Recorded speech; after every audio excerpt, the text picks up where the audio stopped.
మహాదేవ శ్రీమాత్రే నమః. Welcome to our channel. బుధ ఆదిత్య యోగము ఈ యొక్క చంద్రుని యొక్క ఇంట్లో కర్కాటక రాశిలో ఏర్పడబోతూ ఉన్నది.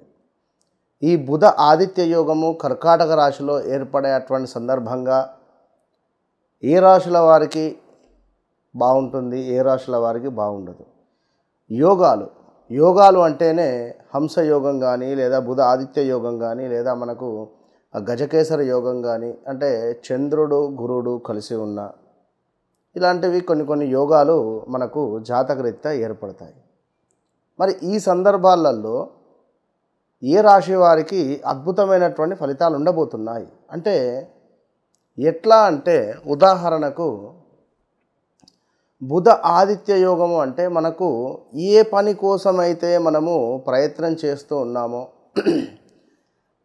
ఎలాంటి అద్భుతమైనటువంటి ఫలితాలు మనకు కావాలి అని చెప్పి కోరుకుంటున్నామో, ఈ సందర్భంలో ఈ బుధ ఆదిత్య యోగము అనేటువంటిది ఏర్పడడం వల్ల మనకు విశేషమైనటువంటి ఆర్థికపరమైనటువంటి ఇబ్బందుల నుండి దూరం అవ్వడము,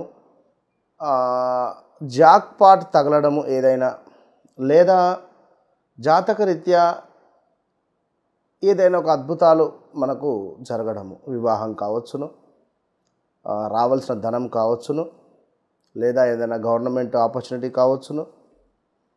ఇలా ఏదైనా అంటే చూస్తూ ఉంటాం మనం, వాడు చూస్తూ ఉండగానే ఎదిగారా అని కానీ, లేదా నక్కతో దొక్కారా అనేటువంటి మాటలు కానీ, ఇలాంటివి కొన్ని ఇలాంటి యోగాలు ఏర్పడేటువంటి సందర్భాలలో మనకు జరగడం విశేషం.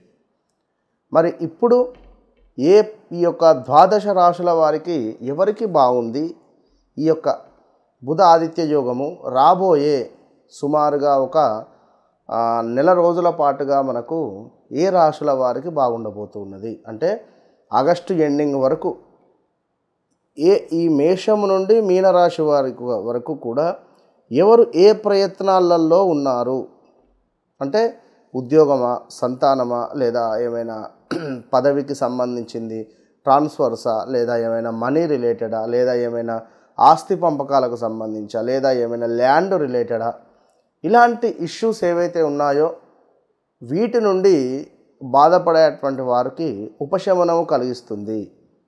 సో మరి ఏ రాశి వారికి ఏ విధంగా ఉండబోతోంది అనేటువంటి విషయాన్ని మనం తెలుసుకుందాం. సింహరాశికి సంబంధించి బుధ ఆదిత్య యోగము అనేటువంటిది మీ యొక్క రాశికి సంబంధించినటువంటి అధిపతి అయిన, మీ యొక్క 11వ భావానికి సంబంధించినటువంటి అధిపతి అయినటువంటి గ్రహము, ఇవి రెండు కూడా మీకు 12వ భావంలో ఉండబోతున్నది. ఈ 12వ భావం అంటేనే ఖర్చు కనుక లాభాలు వచ్చే చోట మనకు ఖర్చు ఏర్పడేటువంటి సందర్భము గోచరిస్తూ ఉన్నది. అది ఆ ఖర్చు ఎలాంటిది అంటే మనము 100% నమ్మకంగా దీనివల్ల నాకు శుభం కలుగుతుంది అని అనుకునేటువంటి సందర్భము, లేదా ఈ పని నేను ఆల్రెడీ చేసి ఉన్నాను, నాకు తెలుసు 100% ఇది నాకు అంతకుముందు లాభాలు తెచ్చిపెట్టింది అని అనుకునేటువంటి సందర్భంలో ఇప్పుడు మనకు ఇది కొంత ఇబ్బందికరంగా ఉంటుంది. సో గమనించుకోండి. కనుక ఎవరైతే ఈ యొక్క గ్యామ్లింగ్ అంటే మనకు ఆన్లైన్ గేమ్స్ కావచ్చును, లేదా ఇంకేమైనా గుర్ర పందాలు కానీ, లాటరీలు కానీ, ఇలాంటి విషయాలలో కొంత ఇబ్బందికరంగా ఉంటుంది. దగ్గర దాకా వచ్చి మిస్ అయిపోవడం కానీ, లేదా ఓసారి 10,000 వచ్చాయని చెప్పి మళ్ళీ 1,00,000 పోగొట్టుకోవడాలు కానీ, ఇలాంటివి ఉంటుంది. కనుక బిజినెస్లో కూడా ఇప్పుడున్నటువంటి సందర్భాల్లో ఒక 40-41 రోజుల వరకు కూడా ఇన్వెస్ట్మెంట్స్ చేయొద్దు, ఎవరికి డబ్బు ఇవ్వద్దు. ఇది బాగా గమనించుకునేటువంటి విషయం. సో అనవసరమైనటువంటి ప్రయాణాలు అంటే ఎదుటి వ్యక్తికి ఫోన్ చేయకుండానే మనం వెళ్ళిపోవడము, అక్కడికి వెళితే ఆ వ్యక్తి లేకపోవడము, లేదా ఫోన్ చేసి వస్తున్నామని చెప్పినప్పటికీ అక్కడికి వెళ్ళిన తర్వాత వారికి ఏదో అనవసరమైనటువంటి అంటే ఏదో అవసరమైనటువంటి ఇబ్బంది పడి వెళ్ళిపోవడం, మనకు కలవకపోవడం కానీ, ఇలాంటివి జరిగే ఛాన్సెస్ ఉంటుంది. సో గమనించుకోండి. అదేవిధంగా కొంత వయస్సు పైపడినటువంటి వారికి ఆరోగ్య సమస్యలు కూడా రాబోతూ ఉంటుంది. సో జాగ్రత్త. సమీప బంధు నష్టము, దీంతో పాటుగా స్టమక్ రిలేటెడ్ ఇష్యూస్ కావచ్చును, కొంత ధన నాశనము గోచరిస్తుంది. ఎప్పుడే మంచిగా ఉంటుంది ఉన్నట్టుండి ఆరోగ్యము కానీ, ఈ యొక్క మైగ్రేన్ కానీ, ఏదేదో కలవరించడం కానీ నిద్రలో, ఇలాంటివి కొన్ని ఉండేటువంటి పరిస్థితులు. సో జాగ్రత్త. దీంతో పాటుగా కొంత అజీర్ణ సంబంధిత ఇబ్బందులు, నరాల బలహీనత కానీ, నరాలకు సంబంధించినటువంటి ఇబ్బందులు, కొంత నిద్రలేమి, అకారణంగానే కొన్ని కలహాలు ఏర్పడేటువంటి పరిస్థితులు, అదేవిధంగా అధికారుల నుండి కొన్ని సమస్యలు మీకు ఇబ్బందికరంగా మారబోతున్నాయి. అదేవిధంగా కొంత ఆశించినటువంటి పనులు కార్యరూపం దాల్చడానికి ఇబ్బంది కలుగుతుంది. సో ఈ పని కావాలి అని మనం ఏదైతే అనుకుంటామో ఆ పని కాక ఇబ్బంది పడేటువంటి పరిస్థితి. సో అదేవిధంగా కొంతమేర రోగ వృద్ధి, అంటే ఏదైతే వ్యాధి ఉందో ఆ వ్యాధి ఇంకా ఇబ్బందికరంగా మారబోతుంటుంది. సో ఎవరైతే ఇక్కడ మీ యొక్క సింహరాశి వారు ఉన్నారో ట్యాబ్లెట్స్కు భయపడి కానీ, ఈ యొక్క ట్యాబ్లెట్స్ నేను మింగా అని కానీ, నేను వేసుకోను అనేటువంటి భావనను వదిలేసి, కొంత ఆరోగ్యం బాలేనప్పుడు ఏం చేయాలి? ఆరోగ్యానికి అనారోగ్యానికి సంబంధించినటువంటి విధంగా ఉండద్దు అనుకుంటే ట్యాబ్లెట్స్ వేసుకోవాల్సిందే అనేటువంటిది గమనించుకోండి. సో అదేవిధంగా ఎవరైతే మానసిక బాధతో ఉండేటువంటి వారు మనసుకు సంబంధించినటువంటి ధ్యానం చేసుకోవాలి. శరీరానికి సంబంధించింది శరీరము.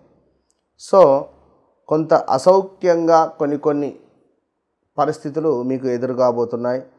కొంత మీ వాక్కుకు బలము తక్కువ అని చెప్పుకోవచ్చు. ఈ సందర్భంలో మీ వాక్కుకు బలం తక్కువ ఉంది అనేటువంటి విషయాన్ని గమనించుకోండి. కొంత ఏదో ఒక పదవి మాత్రం మీకు దగ్గర దాకా వచ్చి మిస్ అయ్యే ఛాన్సెస్ ఉంటుంది. ఏదో ఒక పదవి దగ్గర దాకా వచ్చి మిస్ అయ్యే పరిస్థితి ఉంటుంది. సో ఆ విషయంలో జాగ్రత్తగా ఉండండి. వ్యాపార భాగస్వాముల వలన కొంత నష్టము వాటిల్లే పరిస్థితి ఉంటుంది. సో అదేవిధంగా ఎవరైతే లవ్ రిలేటెడ్ ఉన్నారో వారికి కొంత బ్రేకప్స్ జరిగే ఛాన్సెస్ ఉంటుంది. దీంతో పాటుగా మరొక విషయము మేనమామకు కావచ్చును, యొక్క మేనత్తకు సంబంధించినటువంటి వారి ఆస్తి కానీ లేదా వారికి సంబంధించి కానీ ఏదో ఒక, అంటే మేనరికం వివాహం చేసుకున్నటువంటి వారికి కొంత బాధ్యతలు వీరిని ఎత్తిపై పడేటువంటి పరిస్థితి ఉంటుంది. సో ఓవరాల్గా ఈ యొక్క సింహరాశి వారు బుధ ఆదిత్య యోగము అనేటువంటి వల్ల తొందరపాటు నిర్ణయాలు తీసుకోకూడదు. తొందరపాటు నిర్ణయాలు అనేటువంటివి తీసుకోవడం వల్ల మీకు రాబోయే మంచి కంటే చెడే ఎక్కువ ఛాన్సెస్ ఉంది.